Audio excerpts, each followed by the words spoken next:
নমস্কার বন্ধুরা, শুভ সকাল। আশা করি সবাই ভালো আছেন। আজকে আমি আপনাদের জন্য নিয়ে এসেছি ঝিঙে আলু পোস্তর রেসিপি। তার জন্য এখানে আমি নিয়ে নিয়েছি মিডিয়াম সাইজের দুটো ঝিঙেকে এরকমভাবে কেটে নিয়েছি খোসা ছাড়িয়ে, আর দুটো আলু নিয়ে নিয়েছি আমি এখানে এরকম চোখো চোখো করে কেটে। আর এখানে আমি 2 চামচের মতো পোস্তদানা নিয়ে নেব। এটাকে আমি 10 মিনিট ভিজিয়ে রেখে দেব।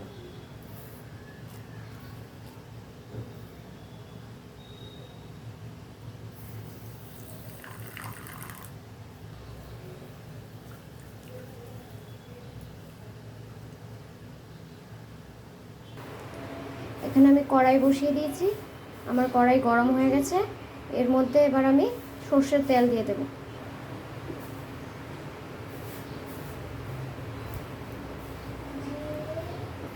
আমার তেল গরম হয়ে গেছে। এবার আমি এখানে দুটো শুকনো লঙ্কা দিয়ে দেব। আমি এখানে একটু সামান্য কালো জিরে দিয়ে দেব। কালো জিরে দিয়ে এখানে আমি কেটে রাখা আলুটা আগে দিয়ে দেব।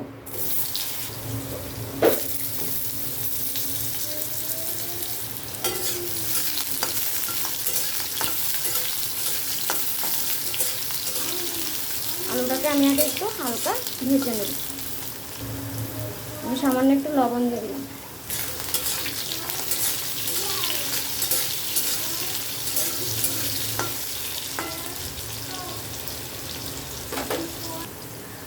আমার আলুটা আমি হালকা করে ভেজে নিয়েছি। এবার আমি এর মধ্যে কেটে রাখা ঝিঙেগুলো দিয়ে দেবো।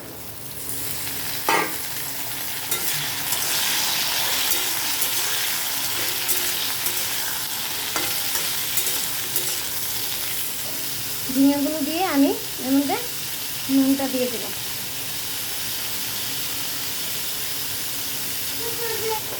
দিয়ে আমি ভালোভাবে নেড়ে এটাকে এবার ঢাকা দিয়ে দেবো।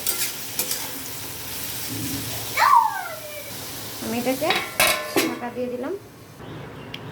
এখানে আমি ভিজিয়ে রাখা পোস্তটা নিয়ে নিয়েছি, আর তার সাথে 3টে কাঁচা লঙ্কা নিয়ে নিয়েছি। ঝিঙে পোস্ত বেশি ঝাল ভালো লাগে না, এই জন্য আমি লঙ্কাটা কম নিয়েছি এখানে। আপনাদের যদি আরও ঝাল দরকার হয় তাহলে আপনারা আরও কাঁচা লঙ্কা দিতে পারেন। এখানে আমি এটাকে একসাথে বেটে নেব। আমি পোস্তটা বেটে নিয়েছি। এবার আমি 5 মিনিট পর কড়াই ঢাকাটা খুলে দেব। দেখুন ঝিঙের থেকে কতটা জল বেরিয়েছে। এই জলের মধ্যেই আমি ঝিঙে আর আলুটাকে ভালোভাবে সেদ্ধ করে নেব। আমি আর আলাদা করে জল দেব না।